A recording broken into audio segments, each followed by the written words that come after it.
सकाळी सकाळी उठून फुलं तोडावं म्हटलं तर पाठीमागच्या दारात आले. पाठीमागच्या दारात फुलाचं झाड असल्याने त्याला खूप सारी फुलं येतात. फुलं तोडून मी लगेच देवपूजा करून घेतली. देवपूजा झालीच होती तर म्हटलं समोरच्या दारात रांगोळी काढावी. छान व छोटी समोरच्या दारात रांगोळी काढली. समोरच्या दारात तुळशी वृंदावन असल्यामुळे मी तिथेही रांगोळी काढली व तिथं आमच्या भूमीने मला मदत केली.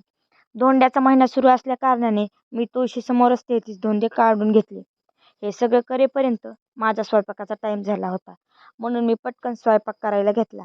स्वयंपाक झाला तर दारात जाऊन बघते तर काय, खूप गर्द ऐकू येत होता. ही आमच्या दारातली जांभळ आहे की जिला प्रचंड जांभळे लागलेली आहे.